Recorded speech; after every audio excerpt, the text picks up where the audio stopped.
Oh no, the power went out. Oh, it's back on. We should check the pump room. Yeah, let's go. Raph, what key should we use? We should use the pink electrical closet key to open the door.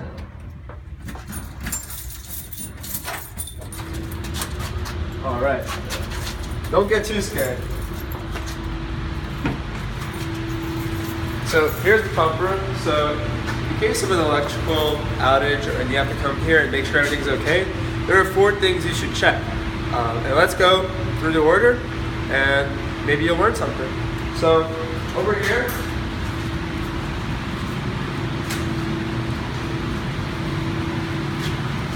we have the computer. This computer actually runs the chemicals for us. So it automatically puts in new chlorine or any or CO2 if we need it. And you always want to make sure this guy is on. And to turn him off, just have a switch right here, and then he goes back on. And anytime that we have you fiddle around with the numbers, that will be on this guy right here. So the main thing would be pH and ORP. So if we wanted to change something, such as the ORP, we would go hit down, and we would add in the numbers, press enter, and go from there. We're not going to do that right now because it's at a good level. It also tells you the temperature of the pool. So that's the one thing that you should really look for at the beginning. Second thing that we're going to go for is the pump. Let's go.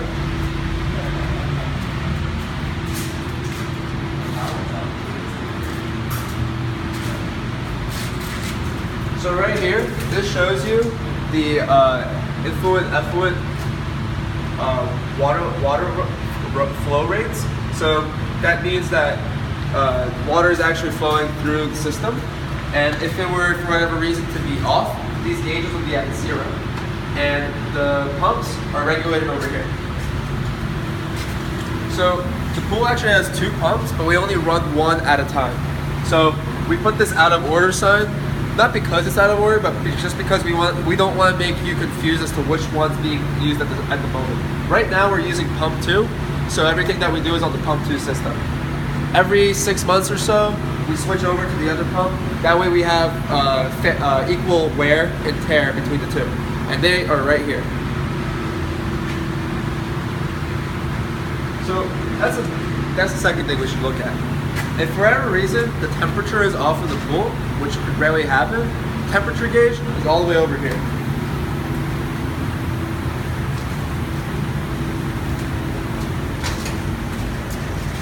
So don't touch any of this because this is really hot and you could really burn your fingers. But this guy is going to turn the heat on and off. To turn the heat off, you're going to twist this guy all the way clamped closed. You want to do it slow because there's a lot of pressure.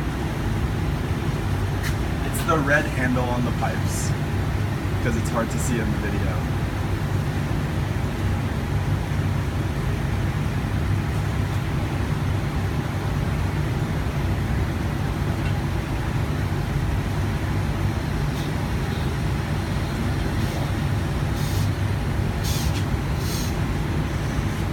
Alright, so once it's all closed, that's when the heat is off.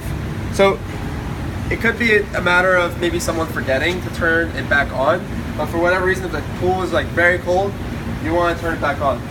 And you want to uncycle all the way. And you want to make sure to turn it really slowly so it doesn't blow up.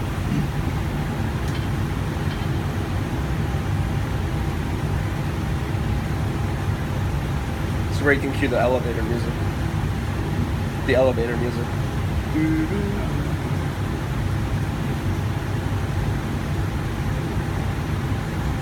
So one thing when you're opening the heat, when you have it all the way open, what you actually want to do is just give a half turn back in. So turn it all the way out and then a half turn back in. So that's the heat. And there's one last thing that we need to look at the pump.